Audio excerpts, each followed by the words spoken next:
हरिओम।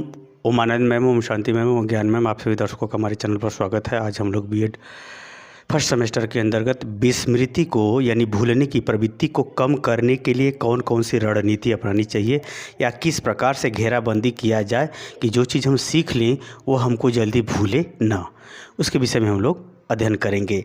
तो विस्मृति किसे कहते हैं? सामान्यतः जो हमारा सीखा गया है, कोई व्यवहार, क्रिया, ज्ञान, कौशल, कला, अनुभव, वह कुछ समय पश्चात या बाद में उसे पुनः याद करने में अगर हम असफल होते हैं, उस तरह से क्रिया, कला, कौशल, ज्ञान को नहीं बता पाते हैं या व्यवहार को नहीं कर पाते हैं, तो उसे कहा जाता है विस्मृति या भूल गए।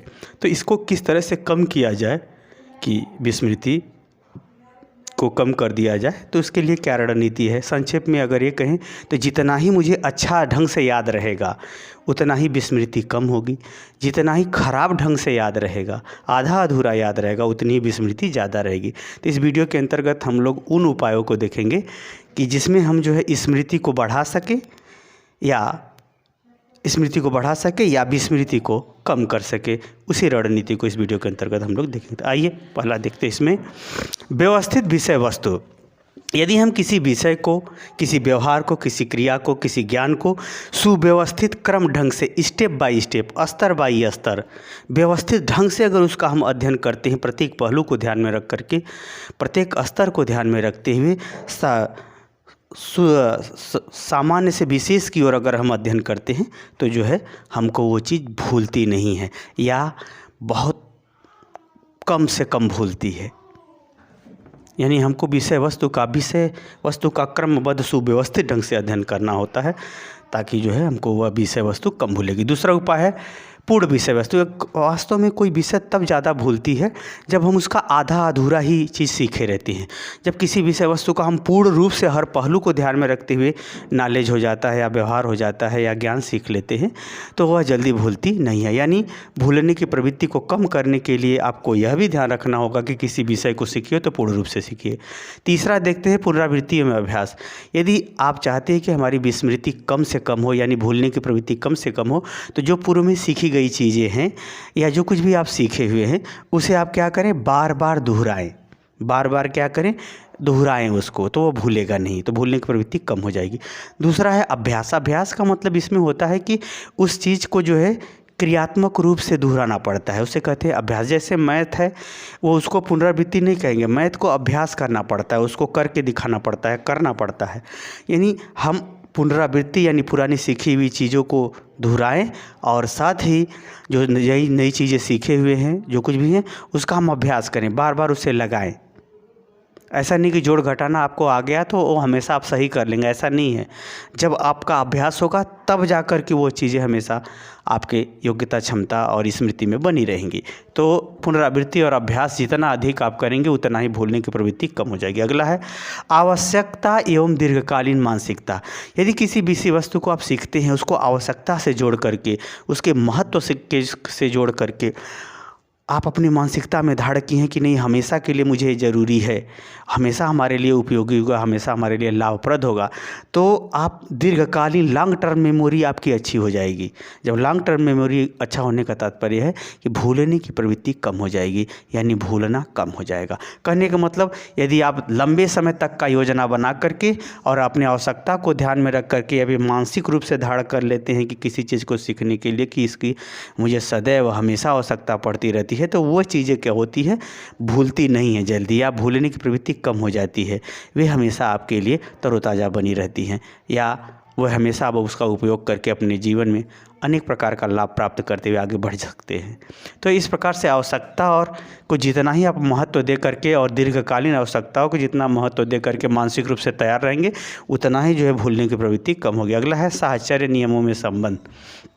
साहचर्य का मतलब यह है कि वह किसी चीज़ से जोड़ करके किसी चीज़ को पढ़िए, किसी व्यवहार को जोड़ करके उस सीखिए, किसी ज्ञान को जोड़ करके आप सीखिए। जैसे कहा जाए कि ये जो है, यह सोने का जो है मोती है, यह हमारे अंगूठी में का मोती है, और तब वो क्या रहेगा, आपको ज़्यादा दिन तक याद रहेगा। आप पूछेंगे कि अब कोई 10 साल पहले आपको एक महीने का मोती दिया था, वो अंगूठी में लगाने के लिए मोती कहाँ रखे, वो झट से बताएगा कहाँ रखे हैं। कहने का तात्पर्य यह है कि आप किसी व्यवहार को, किसी क्रिया को, किसी ज्ञान को किसी चीज़ से जोड़ करके, व्यवहार से जोड़ करके, सामान्य ज्ञान से जोड़ करके, सामान्य विचार से जोड़ करके, अच्छा टीचर वही है जो आपको सामान्य चीज़ों से जोड़ करके और बड़ी चीज़ों के महत्व, व्यापकता और उसका अर्थ बताने में सफल हो जाता है, उसी को कहते हैं महान टीचर। उसी तरह से साहचर्य के अंतर्गत जब आप विशेष चीज़ों को सामान्य व्यवहार से जोड़ करके या सामान्य तरीके में उसको बता करके आप उसे समझाने में सफल होते हैं, तो वह सीखा हुआ विद्यार्थी उस चीज़ को भूलता नहीं है या उस चीज़ को भूलने की प्रवृत्ति कम हो जाती है। यानी साहचर्य यानी संबंध को जोड़ करके सीखना साहचर्य कहलाता है। तो संबंधों को जोड़ करके आप सीखते हैं तो निश्चित रूप से भूलने की प्रवृत्ति कम हो जाती है। अगला है सस्वर वाचन। यदि कोई संगीत, जैसे आप कोई याद करते हैं, अगर आप सुर लय ताल में गा करके याद करें, भावपूर्ण अंदाज में आप गा करके याद करें, तो वह बहुत ज़्यादा उसकी अच्छी स्मृति बनती है। और बहुत ज़्यादा अच्छी स्मृति बनती है तो निश्चित रूप से भूलने की प्रवृत्ति कम हो जाएगी। यानी किसी चीज़ को सस्वर, सुंदर मधुर संगीत में अगर आप गा करके याद करते हैं या गा करके पढ़ते हैं, कविता पढ़ते हैं, तो ऐसे समय में क्या होता है, आपको जो है भूलने की प्रवृत्ति उसको कम हो जाती है। क्योंकि जो स्वर है, जो संगीत है, जो सस्वर मधुर स्वर है, वह मानसिकता को बहुत आनंद देता है, बहुत मानसिकता को संतुष्ट करता है। यही कारण है कि संगीत अपने आप में एक सामवेद है जो इस मानसिक स्वास्थ्य, सुंदरता और मानसिक विकास के लिए, मानसिक थकान दूर करने के लिए अमृत के समान होता है। तो जब सस्वर वाचन करते हैं, सस्वर कोई व्यवहार, सस्वर कोई संगीत सीखते हैं, तो वो चीज़ जब याद होगा तो लंबे समय तक याद हो जाता है, यानी लॉन्ग टर्म मेमोरी ज़्यादा बनती है, जिसके कारण से भूलने की प्रवृत्ति घट जाती है। आगे है स्मरण एवं विश्राम। जैसे अगर आप कोई चीज़ सीखे, थोड़ा विश्राम करके फिर दूसरी चीज़ सीखे, इस तरह से स्मरण विश्राम, यानी आपने कोई चीज़ याद किया, फिर उसके बाद थोड़ा विश्राम किया, फिर याद किया, फिर विश्राम किया। या कोई कोई चीज़ सीखे, थोड़ा सा रुक जाइए, कुछ समय के बाद फिर दूसरी चीज़ें सीखिए। तो इस तरह से ये प्रक्रिया अगर आप चलाते हैं सीखने में, याद करने में, तो भूलने की प्रवृत्तियाँ घटती जाती है। स्मरण विश्राम, जैसे कहा जाता है ना, आज टीचर एक लेसन पढ़ा दिया, दूसरा लेसन नहीं शुरू किया, क्योंकि वो टीचर जानता है कि दूसरा शुरू कर दूंगा तो सामान्य बालकों और मंद बुद्धि बालकों में खिचड़ी हो जाएगा मानसिकता में, तो उसको स्पष्ट रूप से याद करने में सफल नहीं होगा। इसलिए टीचर क्या करता है, एक दिन में या एक पाठ को पूरी तरह से ख़त्म कर लेता है, तो दूसरे दिन दूसरा पाठ पूरा करता है या शुरू करता है।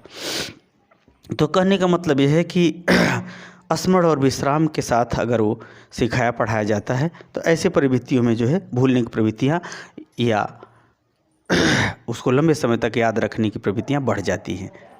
आगे है रुचि, ध्यान एवं अभिप्रेरणा युक्त प्रयास। यदि कोई भी अधिगम करता है, यदि रुचि पूर्ण ढंग से पढ़ता है, ध्यान से पढ़ता है और अभिप्रेरित होकर के पढ़ता है, तो उसकी स्मृति अच्छी बनती है। वह जब याद करने में सफल होता है तो वह लंबे समय तक उसको रिकॉल कर सकता है, अर्थात भूलने की प्रवृत्ति घट जाती है। देखिए, भूलने की प्रवृत्ति को घटाना कहूँ या स्मृति को बढ़ाना कहूँ, दोनों बात क्या है, एक ही है। यानी स्मृति बढ़ जाएगी, आपको अच्छे से याद हो जाएगा तो निश्चित रूप से भूलेंगे कम, और तो चाहे स्मृति को अच्छा बनाना कहूँ तो इसका अर्थ है भूलने की प्रवृत्ति को कम करना। तो आइए हम इसके देखते हैं, अगर कोई रुचिपूर्ण ढंग से ध्यान दे करके, अभिप्रेरित होकर के, संभावात्मक रूप से अगर किसी चीज़ को तैयार करता है, तो स्मृति उसकी अच्छी होती है, यानी लॉन्ग टर्म मेमोरी, दीर्घ काल तक वह बनी रहती है, जिसके कारण से भूलने की प्रवृत्ति या भूलने की जो विस्मृति है, वो क्षमता क्या होती है, घट जाती है। आगे है उपयोगिता युक्त प्रवृत्ति। उपयोगिता युक्त प्रवृत्ति का मतलब है कि हम जो कुछ भी सीख रहे हैं, जो कुछ भी पढ़ रहे हैं, उसका क्या महत्व है, उसका क्या उपयोग है, उपयोगिता से जोड़ करके अगर हम पढ़ाएं, हालांकि ये साहचर्य के नियमों में बताया जा चुका है, फिर भी इसको अलग से पढ़ लीजिए। यानी हम किसी चीज़ का उपयोग, हम क्यों पढ़ रहे हैं, हम क्या बनना चाहते हैं, इसके पढ़ने से मुझे क्या मिलेगा, ये सब चीज़ें हैं जो उपयोगिता को बताती हैं, किसी विषय के, किसी योग्यता के, किसी क्षमता के, किसी ज्ञान के उपयोगिता को बताती हैं। यदि हम उपयोगिता को ध्यान में रखते हुए अगर हम कोई चीज़ पढ़ते हैं, याद करते हैं, तैयार करते हैं, तो निश्चित रूप से वह दीर्घकालीन मेमोरी में चला जाता है, अर्थात वह जल्दी भूलता नहीं, भूलने की प्रवृत्ति कम हो जाती है। इस प्रकार से जो महत्वपूर्ण उपाय थे, लगभग हमने 9 महत्वपूर्ण उपाय बताए या रणनीति मैंने आपको बताया, जिसके आधार पर आप भूलने की प्रवृत्ति को घटा सकते हैं, भूलने को कम कर सकते हैं। हमारा समझाया हुआ वीडियो आपको कैसा लगा कमेंट बॉक्स में ज़रूर बताइए। यदि आप नोट्स बना रहे हो तो वीडियो को रोक रोक करके सेंटेंस लिखते चले जाओ, आपका नोट्स खूब अच्छे से बन जाएगा। जो कुछ नहीं करेगा वो कुछ नहीं पाएगा, क्योंकि कर्म ही जीवन है, कर्म ही संसार है, कर्म ही महान है, कर्म ही पहचान है, बाकी सब साधन है। हरिओम।